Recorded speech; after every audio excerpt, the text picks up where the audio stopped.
Back everyone. So we are continuing from this. So initially all breeding experiments used genetic differences already existing in nature.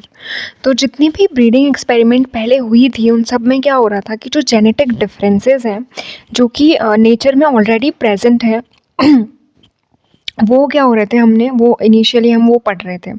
For example Mendel used seeds obtained from seed dealers who must have obtained them from farmers. तो जो Mendel ने जो seeds लिए हैं वो उन्होंने कहाँ से ली, सीड डीलर से ली, जो कि वो जो फार्मर्स थे वो पहले से उसे यूज़ कर रहे थे. The existence of alternative forms of the same genes that is alleles raise the question of how they arose. तो अब ये जो एक एग्जिस्टेंस है इन जीन का कि इसकी जो अल्टरनेटिव फॉर्म्स हैं वो भी प्रेजेंट हैं और ये अल्टरनेटिव फॉर्म्स किस तरीके से आ रही हैं, तो ये भी एक क्वेश्चन था. One obvious hypothesis states that genes can change to give rise to new genes. तो अब ये जो हाइपोथेसिस है इससे हमें मतलब ये एक ऑब्वियस हाइपोथेसिस बन गई. ये हमें ये से ये पता चला कि जो जीन्स हैं वो क्या हैं, वो हमें म्यूटेशंस जो हो रहे हैं, म्यूटेशंस के बाद ये क्या है अराइज हो रहे हैं और ये जो न्यू जीन्स हैं इनको हम क्या कहते हैं, म्यूटेंट जीन्स कहते हैं. This hypothesis was first seriously tested in the beginning of 1908. तो अब इस ये जो हाइपोथेसिस है इसको सबसे पहले सीरियसली कब पढ़ा गया, 1908 में, by the great American biologist Thomas Hunt Morgan. तो ये थॉमस हंट मॉर्गन जो थे इन्होंने इसको पहली बार सीरियसली पढ़ा और इसमें उन्होंने क्या पढ़ा कि उन्होंने सबसे पहले तो टिनी जो फ्लाइज होती हैं जिनको हम फ्रूट फ्लाइज भी कहते हैं, दैट इज़ ड्रोसोफिला मेलानोगास्टर, उस पर उन्होंने काम किया. The first mutant found was a mail with white eyes instead of the normal red eyes. तो उनको ये जो म्यूटेशन था ये इनको कहाँ पे मिला, सबसे पहले इनको एक मेल में मिला. वो जो मेल था उसकी आइज़ कैसी थी, रेड कलर की थी instead of white. The white-eyed variant appeared spontaneously in a culture bottle red-eyed flies. तो ये जो वाइट कलर की आइज का हमको वेरिएशन था ये हमको स्पॉन्टेनियसली मिल गया, यानी कि हमको अचानक से मिल गया किसमें, एक कल्चर बॉटल में. Because essentially all Drosophila found in nature have read eyes. तो जितनी भी ड्रोसोफिला जो हैं हमें नेचर में मिलती हैं वो रेड कलर की आइज़ जो होती हैं उनमें वो प्रेजेंट होती हैं. The genes leading to red eyes were refer to as wild type genes. तो अब ये जो जीन्स होते हैं जो कि रेड आइज़ वाली जो हैं इन्हें हम वाइल्ड टाइप जीन्स कहते हैं. The genes leading to white eyes are called a mutant gene. तो ये जो वाइट कलर की आइज हमें मिल रही हैं ये बेसिकली क्या है, ये म्यूटेशन से मिल रही हैं, तो ये क्या है, म्यूटेंट जीन है. The white I mutant gene was immediately use in breeding experiment. अब ये जो वाइट कलर की आइज का म्यूटेशन हमको मिला हमने उसको इमीडिएटली यूज़ कर लिया ब्रीडिंग एक्सपेरिमेंट में, with the striking result that the behavior of alleles completely paralleled the distribution of an X chromosome. तो ये एक स्ट्राइकिंग जो रिजल्ट था वो ये था कि जो एलेल्स हैं उनका बिहेवियर कम्प्लीटली पैरेलल है. दैट इज़ जो हमें ये सजेस्ट किया कि जो एक्स क्रोमोसोम है वो कंट्रोल करता है जो उस मेलानोगास्टर है उसके सेक्स को. But this hypothesis was quite quickly confirmed by additional genetic crosses using new isolated mutant genes. But ये हाइपोथेसिस बिल्कुल कंफर्म तब हुई जब हमने इसमें एडिशनल जेनेटिक क्रॉसेस लिए जो कि एक अलग आइसोलेटेड म्यूटेंट जीन्स के थे. So many of these additional mutant genes also are sex linked. तो ये जो म्यूटेंट जीन्स थे ये भी कैसे थे, ये सेक्स लिंक्ड थे.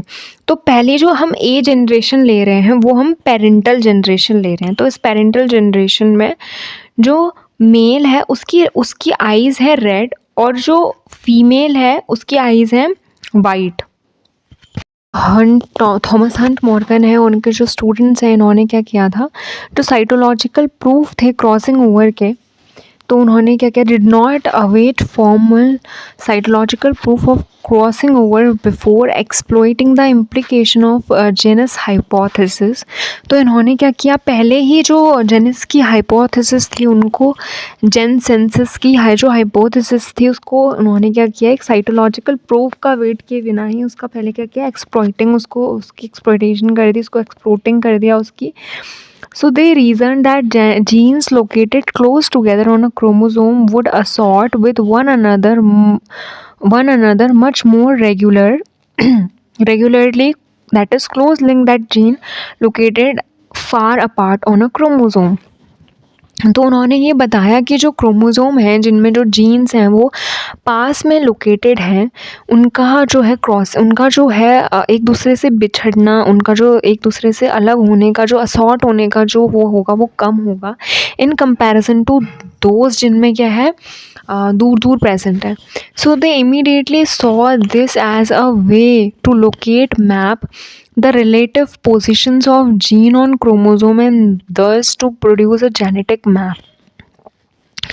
तो उन्होंने क्या किया, इमीडिएटली इसको देखा और ये लोकेट किया कि जो पोजीशंस हैं जीन के क्रोमोसोम्स में वो किस वजह से आती हैं, वो जेनेटिक मैप की वजह से हमें पता चलती हैं. The way they use for frequency of the various recombinant class is very straight forward. और जो ये चीज़ थी, जो फ्रीक्वेंसीज़ थी, उनकी वेरिएशन जो थी किसी भी क्लास में बहुत ज़्यादा स्ट्रेट फॉरवर्ड थी. Consider the segregation of 3 genes all located on the same chromosome. अब हमको ये कंसीडर करना है कि उन जीन्स का सेग्रीगेशन जो कि एक ही क्रोमोसोम में प्रेजेंट है. The arrangement of the gene can be determined by means of 3 crosses. तो अब हम क्या कर रहे हैं, हम इसके डिटर्मिनेशन कैसे कर रहे हैं, हम 3 क्रॉसेस से कर रहे हैं. In each of which 2 genes are followed, that is 2 factor cross. A cross between A B and small A B yield 4 progenies. 2 are parental genotype and 2 are recombinant one. तो हमने क्या लिए, हमने 2 इसमें एग्जाम्पल लिए हैं. एक हमने लिया है ए बी का और दूसरा हमने लिया है ए बी का. तो अब इसमें क्या है, जो इसके क्रॉस हमें मिल रहे हैं वो हमें मिल रहे हैं ए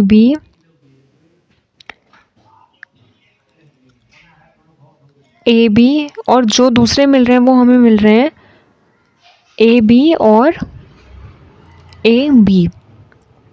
तो 2 कैसे हैं, इसमें पेरेंटल टाइप है और जो 2 हैं वो कैसे हैं, रिकॉम्बिनेंट टाइप के हमें मिल रहे हैं. Now a cross between A C and A C similarly gives 2 parent combinations as well as 2 recombinant combination. तो सेम एज जब हम ए सी और स्मॉल ए स्मॉल सी ले रहे हैं तो उसमें भी हमें 2 कैसे मिल रहे हैं, हमें 2 पेरेंटल टाइप मिल रहे हैं और 2 हमको रिकॉम्बिनेंट मिल रहे हैं. Same while talking about capital B capital C and small B small C, तो उसमें भी हमको 2 पेरेंटल टाइप मिलेंगे और 2 कैसे मिलेंगे, हमें 2 हमें मिलेंगे recombinant type. Now each cross will produce a specific ratio of parental to recombinant progeny. तो हमें ये पता चल रहा है कि जितने भी हम क्रॉस करा रहे हैं उसमें हमको क्या मिल रहा है, जो रिकॉम्बिनेशन है पेरेंट का और जो रिकॉम्बिनेशन है प्रोजेनी का वो हमको एक फिक्स्ड रेशियो में मिल रहा है. Consider for example the fact that first cross give 30% recombinants.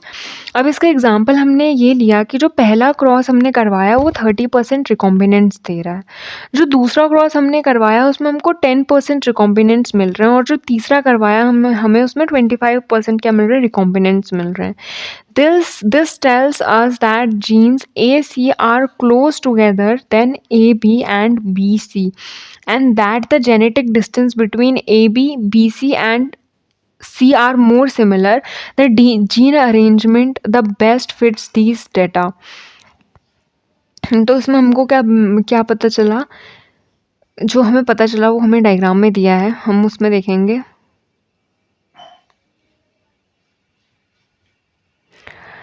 The correctness of gene order suggested by cross of 2 gene factor can usually be ambiguous confirm by 3 factor crosses.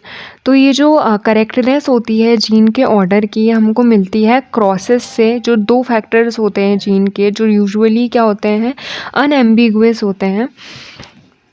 When the 3 genes used in the preceding example are followed in cross A, B, C and small a, small b, small c, 6 recombinant genotypes are found।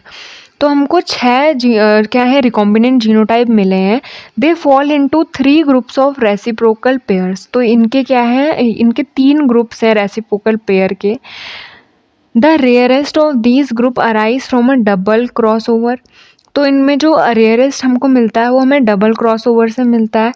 By looking for least frequent class, it is often possible to instantly confirm or deny the postulate arrangement।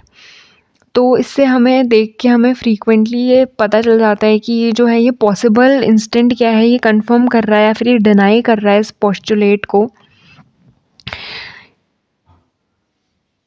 जो female थी वो red आई थी और जो mail था वो white eyes था। और जब हमने इसका क्रॉस कराया और वहीं पे साइमल्टेनियसली हम पेरेंट बी में क्या ले रहे हैं, जो फीमेल ले रहे हैं वो कैसी ले रहे हैं, हम वो रेड आई ले रहे हैं, और जो मेल ले रहे हैं हम वो वाइट आइज का ले रहे हैं। तो अब ये जो रिज़ल्ट है इसमें हमको क्या मिल रहा है, जो हमें फीमेल मिल रही है, इधर हमें जो फीमेल मिल रही है, ये फीमेल है, वो हमें रेड आइज़ मिल रही है और मेल भी हमें रेड आइज़ मिल रहा है। लेकिन जो F2 जनरेशन है, F2 जनरेशन में जो एक मेल है वो कैसा है, वाइट आइज़ है, और बाकी जितनी भी फीमेल्स हैं वो कैसी हैं, वो रेड आइज़ की हमें मिली। सेम एज़ यहाँ पे हमने क्या लिया था, हमने यहाँ पे रेड क्या ली थी, रेड आइज़ वाली हमने फीमेल ली थी, ठीक है।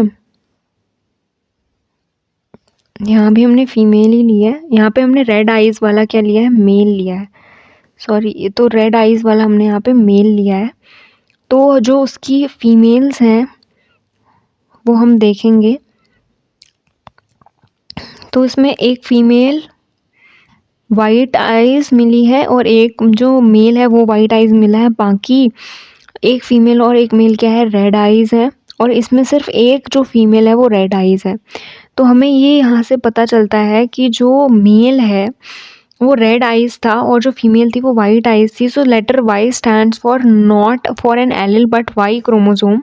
तो ये जो वाई है ये वाई क्रोमोसोम को डिनोट कर रहा है, ना कि कोई कलर। तो हमें ये पता चला कि जो होमोलोगस मेल है उसमें जो होमोलोगस एक्स क्रोमोसोम है वो प्रेजेंट है। तो there is no gene on Y chromosome correspond to W और डब्ल्यू। तो हमें ये पता चला कि जो वाई है उसमें कोई जीन प्रेजेंट नहीं है। Okay, so now we have this diagram। सो ये किसी साइंटिस्ट की हाइपोथेसिस है, ये जेनेसिस हाइपोथेसिस है क्रॉसिंग ओवर की। तो इसमें क्या हो रहा है, सिनेप्सिस हो रही है, इसमें डुप्लीकेट हो रहा है क्रोमोसोम एक टेट्रेट से। तो ये जो 2 क्रोमेटिड्स हैं इनकी क्या हो रही है, क्रॉसिंग ओवर हो रही है, और जो ईच क्रोमेटिड है वो उसके जहाँ पे कांटेक्ट हो रहा है, पॉइंट के कांटेक्ट हो रहा है, उसमें क्या हो रहा है, फ्यूजन हो जा रहा है थोड़ा सा पोर्शन का दूसरे के साथ, दूसरे का। तो अब यहाँ से देखते हैं breeding analysis. In every well studied case the number of linked group was identical with haploid chromosome number. तो ये जो लिंक्ड ग्रुप हैं ये कैसे होते हैं, आइडेंटिकल होते हैं, किसके साथ, हैप्लॉइड क्रोमोसोम के साथ। इसका एग्जांपल है जो 4 ग्रुप होते हैं लिंक्ड जीन के ड्रोसोफिला में, और जो 4 मॉर्फोलॉजिकल डिस्टिंक्ट क्रोमोसोम होते हैं हैप्लॉइड में वो। Now linkage however is in effect never complete. तो ये जो लिंकेज है ये कभी भी कंप्लीट नहीं होती है। The probabilities that 2 genes on the same chromosome will remain together during meiosis range from just less than 100% to nearly 50%। तो ये बात की जो प्रोबेबिलिटी होती है कि दो क्रोमोसोम्स जो हैं जो सेम क्रोमोसोम में प्रेजेंट हैं और जो दो जीन जो सेम क्रोमोसोम में प्रेजेंट हैं उनकी म्यूसिस के बाद जो साथ रहने की जो प्रोबेबिलिटीज़ होती हैं वो 100% से कम होती हैं, मतलब नियरली 50% होती हैं। So this variation in linkage suggest that there must be a mechanism for exchanging gene on homologous chromosome. तो अब इस वेरिएशन से हमें ये पता चलता है कि जो लिंकेज है वो क्या होगी, होमोलोगस क्रोमोसोम में ये जो एक्सचेंज है जीन का उसका कोई मैकेनिज्म होगा। This mechanism is called crossing over, और ये जो मैकेनिज्म है इसको हम क्रॉसिंग ओवर कहते हैं। Its cytological basis was first described by Belgian cytologist F.A. Janssens. तो अब ये जो साइटोलॉजिकल बेसिस है क्रॉसिंग ओवर की, ये सबसे पहले एक साइंटिस्ट ने दिए थे जिनका नाम जेनसेंस है। तो at the start of meiosis through the process of synapses, तो जो स्टार्ट होती है मियोसिस की उसकी जो एक प्रोसेस होती है सिनेप्सिस, उसमें क्या होता है, the homologous chromosomes form pairs with their long axis parallel. तो ये जो होमोलोगस क्रोमोसोम होते हैं क्या होते हैं, ये अपने जो पेयर होते हैं उसके साथ क्या करते हैं, उसके साथ पेयरिंग करते हैं। At this stage each chromosome has duplicated to form two chromatids. इसके बाद जो हर एक क्रोमोसोम होता है वो डुप्लीकेट कर देता है, मतलब उसमें दो क्रोमेटिड्स प्रेजेंट होते हैं। The synapses brings together 4 chromatids a tetrad. तो ये जो सिनेप्सिस की प्रोसेस होती है इसमें जो 4 क्रोमेटिड्स होते हैं वो एक साथ आ जाते हैं, विच कॉइल अबाउट वन अनदर, और ये एक दूसरे के ऊपर क्या करते हैं, कॉइल करते हैं। Janssens postulated that possibly because of tension resulting from this coiling 2 of the chromatids might sometime break at a corresponding place on each। तो जेंसेंस ने ये पोस्टुलेट किया कि ये जो कॉइलिंग है, इस कॉइलिंग से क्या होगा, टेंशन क्रिएट होगी, और इस टेंशन की वजह से क्या होंगे, ये जो दो क्रोमेटिड्स हैं ये एक पॉइंट में आके क्या होंगे, टूट जाएंगे। And these events would create 4 broken ends, और इसकी वजह से क्या होंगे, 4 broken ends जो हैं वो जनरेट होंगे, which might rejoin cross face. और ये जो हमें ये ब्रोकन एंड्स हैं ये क्या है, ये रिजॉइन हो रहे हैं, so that a section of each of the 2 chromatids would be join to section of the other. तो ये जो 2 सेक्शन हैं एक क्रोमेटिड के, वो दूसरे सेक्शन से क्या हो रहे हैं, ज्वाइन हो रहे हैं। In this manner recombinant chromatids might be produced that contain a segment derive from each of the original homologous chromosome. तो इसमें से जो रिकॉम्बिनेंट क्रोमेटिड्स हैं वो इस तरीके से प्रोड्यूस हो रहे हैं कि जो सेगमेंट है ओरिजिनल होमोलोगस क्रोमोसोम का वो क्या है, वो कंटेन कर रहे हैं इसको। Formal proof of Jensen's hypothesis that chromosomal physical interchange material during synapses more than 20 years later। और इसका एक जो प्रूफ है ये 20 साल के बाद मिला 1931 में, और उससे पहले ही इन्होंने ये क्या कर दिया था, हाइपोथेसिस दे दी थी। Barbara MC Clintock and Harriet B Carrington worked on Cornell University with the corn plant, that is Zea mays, devised an elegant cytological demonstration of chromosomal breakage and rejoining। तो इन साइंटिस्ट ने क्या किया, जो chromosome का breakage और rejoining की जो process थी वो उन्होंने दी। तो ये है पेरेंटल जीनोटाइप, ये नॉन क्रॉस ओवर जो प्रोजेनीज हैं वो ऐसी हैं, और ये जो क्रॉस ओवर प्रोजेनीज हैं वो ऐसी दिख रही हैं। वो कैसी दिख रही हैं कि ये जो क्रोमोसोम है ये C प्रेजेंट है WX, और इसमें स्मॉल वाला WX। तो इन दोनों में क्या हो रहा है, क्रॉस हो रहा है, इसमें और इनमें जो है वो क्रॉस हो रहा है। तो अब ये जो क्रॉस ओवर की प्रोजेनी है वो इसे कंटेन कर रही है, ये कंटेन कर रही है, ये कंटेन और ये कंटेन कर रही है।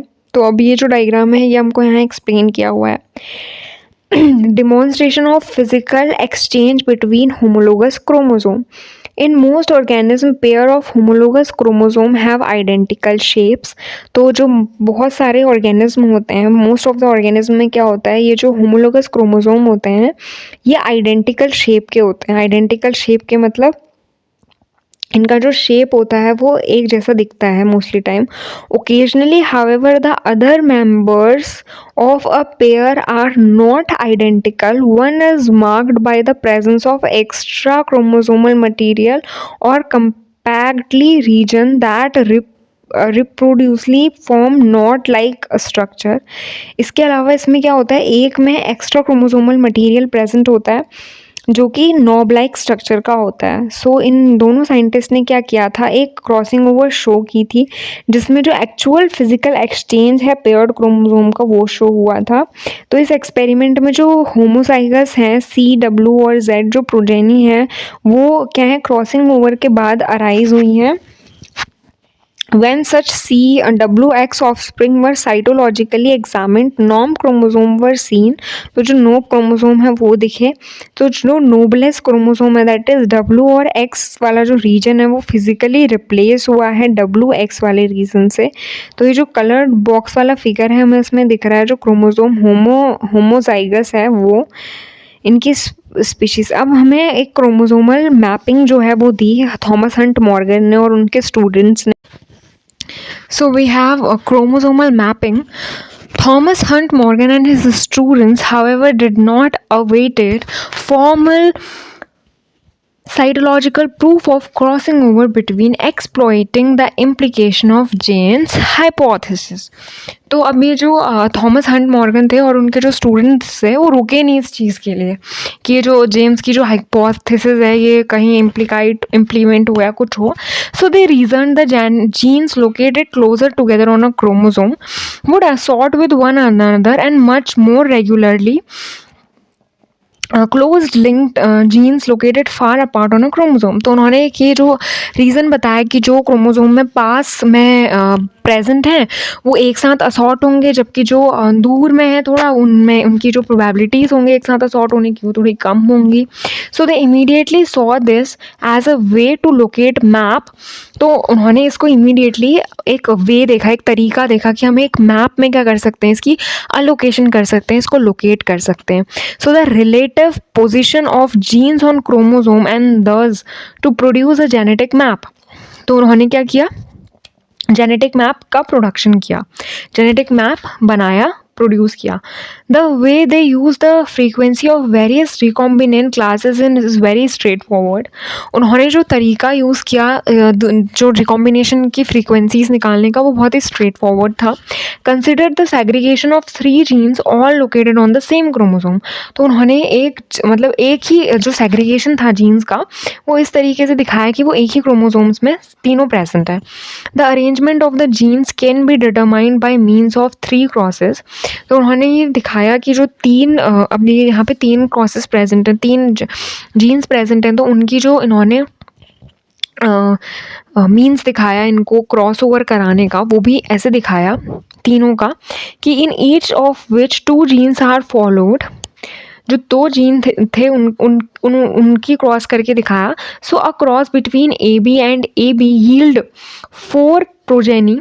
तो इन्होंने ये दिखाया कि जैसे A capital B small b के साथ जब क्रॉस कर रहा है तो उसकी जो पहले तो वो अपने पेरेंट्स की तरह 2 जीनोटाइप्स की फॉर्मेशन करेगा और जो 2 जीनोटाइप्स होंगे वो कैसे होंगे, वो रिकॉम्बिनेंट टाइप के होंगे। So a cross between AC and AC similarly gives 2 parental combination as well as AC and AC recombinants. तो वो जो है वो भी क्या कर रहे हैं, पेरेंटल रिकॉम्बिनेशंस दे रहे हैं और क्या दे रहे हैं, जो न्यू प्रोजेनी है वो वाले रिकॉम्बिनेशन दे रहे हैं।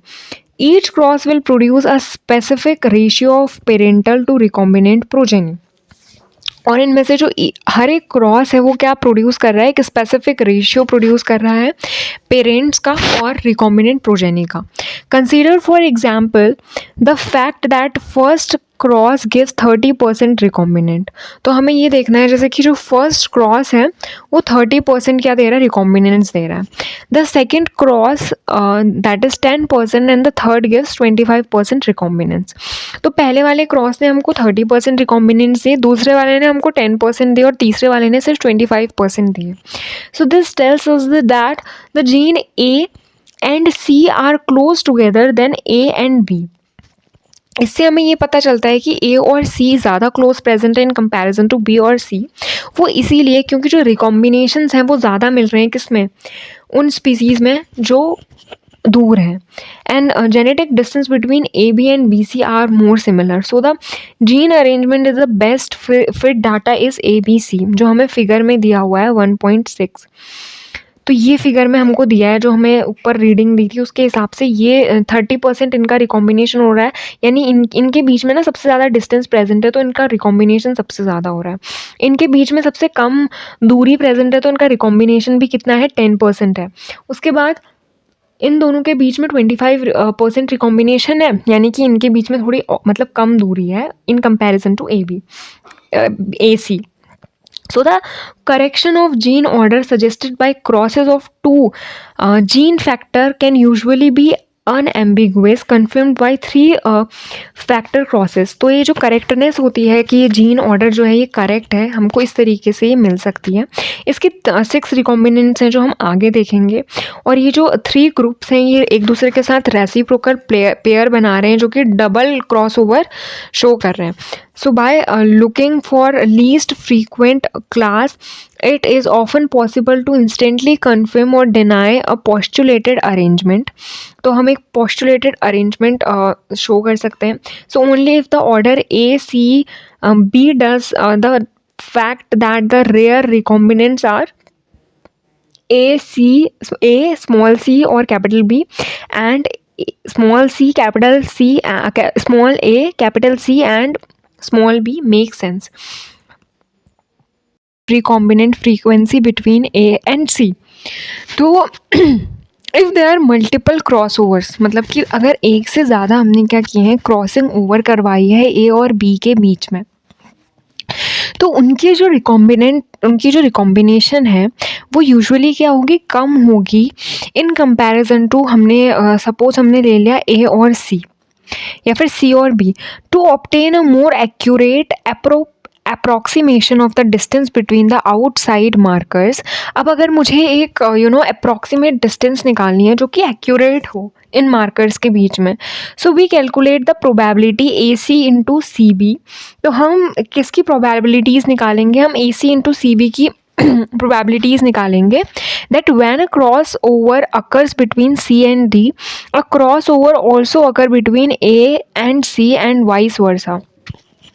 सो जो एक क्रॉस ओवर है वो ए और सी के बीच में भी होगा और सी बी और ए सी के बीच में भी होगा।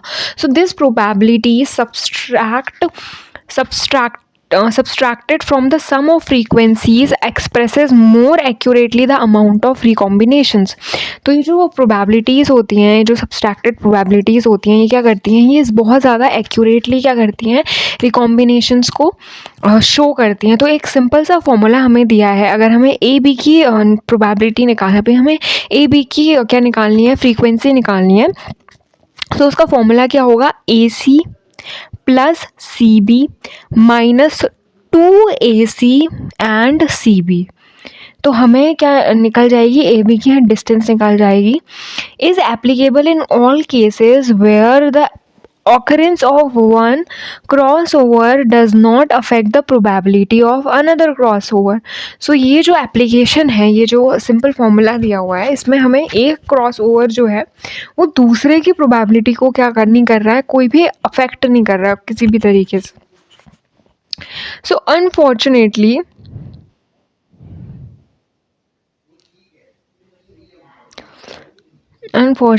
accurate mapping is often disturbed by interference phenomena। तो ये जो एक्यूरेट मैपिंग है ये कुछ फिनोमिनास से क्या होती है, डिस्टर्ब होती है। वो फिनोमिनास क्या हैं, विच कैन आइदर भी इंक्रीज और डिक्रीज द प्रोबेबिलिटी ऑफ को रिलेटेड क्रॉस ओवर्स। और ये जो फिनोमिना है इसको इंटरफेरेंस किस में होता है, या तो इंक्रीज हो जाती है प्रोबेबिलिटी, या तो कम हो जाती है प्रोबेबिलिटी क्रॉस ओवर की. So using such reasoning the Columbia University group headed by Morgan had by 1915 assigned location to more than 85 mutant genes in Drosophila. तो अब एक साइंटिस्ट हैं जिनका नाम मॉर्गन है, जो कोलंबिया यूनिवर्सिटी से हैं. उन्होंने 1915 में एक क्या किया, असाइनमेंट किया उन्होंने लोकेशंस का. तो उन्होंने ड्रोसोफिला के 85 जो हैं जीन्स वो क्या निकाले, उन्होंने उनमें म्यूटेशंस निकाली, उनमें म्यूटेंट निकाला. Placing each of them at distinct spot on one of the 4 linkage group और क्रोमोसोम. उन्होंने क्या किया, जितने भी लिंकेज ग्रुप्स थे उनको उन्होंने क्या किया, उन 4 क्रोमोसोम्स पे रखा. Most importantly all genes on a given chromosome were located on a line. और उन्होंने क्या किया, मोस्ट इम्पॉर्टेंटली उन्होंने क्या किया, जितने भी जीन थे वो उनके क्रोमोसोम के एक लाइन में प्रेजेंट थे. सो the gene arrangement was strictly linear and never branched. तो अब ये जो जीन्स की अरेंजमेंट है वो कैसी है, लीनियर है, और वो उसमें किसी भी तरीके की ब्रांचिंग जो है वो नहीं है. The genetic map of one of the chromosome of Drosophila is shown in figure 1.8. तो हमें एक 1.8 फिगर में हमको ड्रोसोफिला का एक जीन हमें शोन है. अब ये फिगर कहाँ है, ये फिगर ये है 1.8. ठीक है, इसको हम अभी डिस्कस करेंगे after completing the paragraph. Distance between genes on such a map are measured in a map units. तो अब ये जो डिस्टेंस होती है इन जीन्स के बीच में, हम इनको मैप में मेज़र करते हैं, किससे, मैप यूनिट से. Which are related to the frequency of recombination between the genes. और ये जो फ्रीक्वेंसी जो मेज़र करते हैं हम मैप यूनिट्स में, ये किससे रिलेटेड होती हैं, ये रिकॉम्बिनेशन से रिलेटेड होती हैं जीन्स के. Thus, if the frequency of recombination between 2 genes is found to be 5%, तो अगर हमें जो फ्रीक्वेंसी है रिकॉम्बिनेशन की 2 जीन्स की वो 5% है, तो the genes are set to be separated by 5 map units. तो अब ये जो जीन्स होंगे ना, ये एक दूसरे से 5 मैप यूनिट से क्या होंगे, सेपरेटेड होंगे. Because of the high probability of double crossovers between widely spaced genes, क्योंकि ये बहुत ज़्यादा एक हाई प्रोबेबिलिटी है कि ये जो डबल क्रॉस ओवर हो रहे हैं, जो जीन्स हैं उनमें जिनमें ज़्यादा स्पेस प्रेजेंट है उनमें, such assignments of map units can be consider accurate only if recombination between closely spaced genes is followed. तो ये जो है रिकॉम्बिनेशन, ये जो 2 क्लोज्ड स्पीसीज जीन हैं इनमें एक्यूरेटली कंसीडर किए जाते हैं मैप यूनिट से. So even when 2 genes are at far ends of a very long chromosome, अब अगर 2 जीन्स एक लॉन्ग क्रोमोसोम्स के एंड्स में भी प्रेजेंट हैं, so they assort together at least 50% of the time because of multiple cross overs. तो ये क्या होते हैं, ये एक साथ इनके क्रोमोसोम्स में, जब क्रोमोसोम सेपरेट होते हैं तो इनके एक साथ आने के चांसेस 50% होते हैं, even if they are present at the far ends because of multiple crossovers. Okay, so the 2 genes will be separate if an odd number of crossover occur between them. तो ये जो 2 जीन हैं ये एक दूसरे से तब सेपरेट होंगे जब इनमें ऑड नंबर के क्रॉसओवर्स होंगे. बट दे विल, मतलब ऑड नंबर के मतलब कि इनमें कुछ, जैसे 2 सेम है तो उनमें एक बाहर से कोई मतलब अलग आ गया तो ये एक ऑड हो गया, ठीक है. But they will end up together if an even number occurs between them. So thus in the beginning of the genetic analysis of Drosophila, it was often impossible to determine whether 2 genes were on different chromosomes or at the opposite end of a one long chromosome. तो पहले क्या हुआ, ये चीज़ determine करना बहुत ही difficult हो गया या फिर बहुत ही इम्पॉसिबल सा लग रहा था कि ये जो ड्रोसोफिला के 2 जीन हैं वो एक ही क्रोमोसोम में प्रेजेंट हैं मतलब एक ही क्रोमोसोम के लॉन्ग एंड्स में प्रेजेंट है या दो अलग अलग क्रोमोसोम्स में प्रेजेंट है. So only after large number of genes had been mapped, तो जब बहुत लार्ज लार्ज नंबर के जीन को हमने मैप कर लिया, it's was it possible to demonstrate convincingly that the number of linkage group equally the number of cytologically visible chromosomes. तो जब हमने क्या किया, बहुत सारे पॉसिबल डिमॉन्स्ट्रेशंस किए, तब जाके हमें ये पता चला कि जो लिंकेज ग्रुप हैं वो कैसे, वो किसके इक्वल होते हैं, वो इक्वल होते हैं साइटोलॉजिकली विजिबल जो क्रोमोसोम्स होते हैं उनके. सो इन 1915 Morgan with his student Alfred and Hermann Muir and Calvin Bridge published their definitive book, The Mechanism of Mendelian Heredity. तो अब इन साइंटिस्ट ने, मॉर्गन और उनके जो स्टूडेंट्स हैं, उन्होंने एक बुक पब्लिश की जिसका नाम है the mechanism of Mendelian heredity, which first announced the general validity of the chromosomal basis of heredity. तो इसने क्या किया, पहली बार ये अनाउंस किया कि ये जो जर्नल वैलिडिटी है कि क्रोमोसोम्स जो हैं उनमें बेसिस ऑफ हेरिडिटी है क्या, तो वो इसमें पहली बार क्या हुआ, आया. We now rank this concept along with the theories of evolution. अब ये जो concept है इसको हम evolution की theories के साथ क्या करते हैं, study करते हैं, रखते हैं. And the cell as a major achievement in our quest to understand the nature of living world. और ये हम एक मेजर अचीवमेंट की तरह से भी लेते हैं कि हमने क्या किया, पता लगा लिया और अंडरस्टैंड हम कर सकते हैं जो नेचर है लिविंग वर्ल्ड का, उसे. अब हमें यहाँ पे एक डायग्राम दिया हुआ है. ये डायग्राम क्या दिया हुआ है, ये लिखा हुआ है कि the use of 3 factor crosses to assign gene order. तो ये 3 क्रॉसेस हमने कराए जिससे हमें क्या है, जीन ऑर्डर मतलब असाइन हो रहा है. The least frequency pair of reciprocal recombinants must arise from a double cross over. तो ये जो रेसिप्रोकल रिकॉम्बिनेंट है ये डबल क्रॉस ओवर के बाद ही आता है. The percentage listed for various classes are the theoretical value expected for an infinite large sample. When finite number of progeny are recorded, the exact value will be subject to random statistical fluctuations. तो हमने यहाँ पे 2 chromosomes लिए हैं, एक Capitals और small.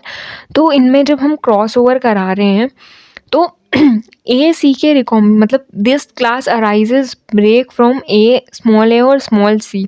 तो इन दोनों का रिकॉम्बिनेशन हो गया. यहाँ पे ये मतलब ये इनमें कुछ नहीं हुआ है ज़्यादा, यहाँ पे सेम यही जा रहा है, बस ये जो है ये इसका रिकॉम्बिनेशन हुआ है यहाँ पे, और इस वाले में यहाँ और यहाँ दोनों जगह हुआ है. तो इसमें 2.5 जो है वो ब्रेक हुआ है ए सी के बीच में. Next, moving towards the next which we have. तो हमें एक टेबल दी हुई है जिसमें हमें 85 जो जीन हैं जो डोर्सोफिला मेलानोगैस्टर दैट इज़ फ्रूट फ्लाई, उसमें 85 जो जीन्स हैं वो क्या है, हमें म्यूटेंट मिले हैं. तो ये क्या है, ग्रुप 1 एबनॉर्मल एब्डोमेन, ठीक है. तो ये लीथल है, 30 बॉडी इसमें डेड है. तो इस तरीके से इसमें ये आईज का मिनिएचर विंग्स, ठीक है. और ये क्या है, बार आईज, और जो है वेनेशन है, विंग्स हैं, आई कलर, बॉडी का कलर और विंग्स और थोरैक्स, ये बहुत सारी चीज़ें, स्पाइन. तो इतने जो है ये फर्स्ट ग्रुप में इतने म्यूटेंट्स मिले, ठीक है. ग्रुप 2 में इतने म्यूटेंट्स मिले, फिर ग्रुप 3 में इतने म्यूटेंट्स मिले. तो बहुत सारे क्या हैं, म्यूटेशंस मिले. तो अब हमें दिया है the genetic map of chromosome 2 of Drosophila melanogaster. तो अब ये क्रोमोसोम जो 2 है उसका क्या दिया हुआ है, हमें जेनेटिक मेकअप दिया हुआ है. तो इस डिस्टेंस में क्या है, उसकी आई पर का कलर प्रेजेंट है, आई का जो कलर वाला जीन है वो प्रेजेंट है. इतनी डिस्टेंस पे उसके विंग्स वाला प्रेजेंट है. इतने पे फिर उसकी नॉर्मल जो फिर से आईज़ वाला और बॉडी का कलर प्रेजेंट है. लॉन्ग लेग्स हैं या शॉर्ट लेग्स हैं वो प्रेजेंट है. उसके बाद लॉन्ग विंग है या फिर डम्पी विंग है. लॉन्ग एस्ट्रल्स है या एस्ट्रलेस है, ठीक है. और ये क्या है, यहाँ पे ग्रे बॉडी है या फिर डार्क ब्लैक बॉडी है. रेड बॉडी है या फिर पर्पल बॉडी है। तो ये जो नीचे वाली है ना, ये सब म्यूटेंट्स हैं, ये म्यूटेशन से ये चीज़ हुई है, ये म्यूटेशन से हुई है, और ये नॉर्मली ऐसी होती है, ठीक है। तो रेड आइज़ नॉर्मली होती हैं, ब्राउन आइज़ म्यूटेशन के बाद हुई, आर्च बेंड विंग्स म्यूटेशन के बाद हुए, पहले स्ट्रेट विंग्स थे, कर्व विंग्स हुए म्यूटेशन के बाद, क्या थे, स्ट्रेट विंग थे, लॉन्ग विंग थे, वेस्टिजियल विंग यानी विंग ही प्रेजेंट नहीं है इसमें, पर्पल आइज रेड की जगह पे। तो ये सब क्या है, म्यूटेशंस हुए हैं ड्रोसोफिला में। Next we have the topic which we are going to discuss is the origin of genetic variability through mutation. तो मतलब ओरिजिन की क्या स्टार्टिंग क्या थी, जो जेनेटिक वेरिएबिलिटी हुई, जेनेटिक की वेरिएशंस हुई म्यूटेशंस से।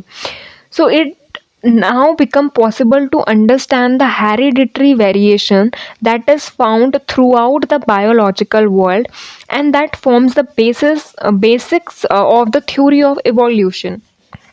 तो अब हमारे पास जो हेरिडिटी वेरिएशंस हैं उसके क्या रीजंस थे, ये हमारे सामने आए। ये पूरे बायोलॉजिकल वर्ल्ड में ये म्यूटेशंस प्रेजेंट हैं जिनकी वजह से इवोल्यूशन हुआ है। So genes are normally copied exactly during chromosomal डिप्लीकेशन।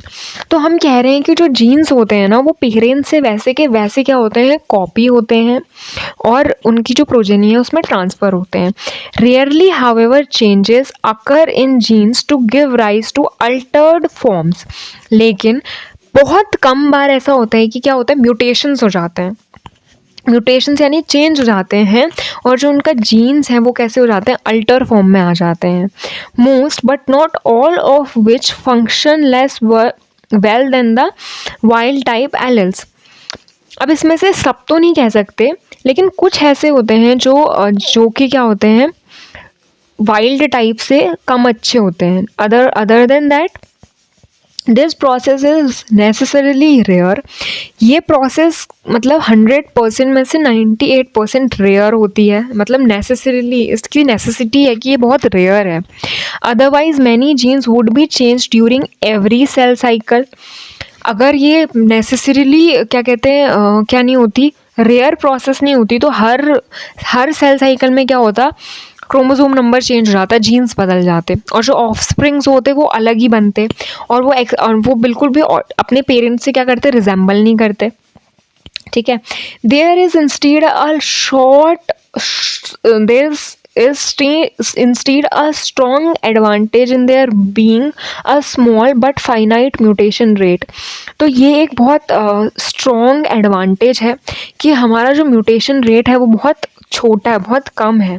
It provides a constant source of new variability. ये एक कॉन्स्टेंटली हमको सोर्स प्रोवाइड करता है कि हाँ, ये लो आपके स्पीसी में क्या होगा, वेरिएशंस होंगी, कॉन्स्टेंटली वेरिएशन होंगी, बट शॉर्ट टाइम के लिए, मतलब कम होंगी। Necessarily to allow plants and animals to adopt to a constantly changing physical and biological environment.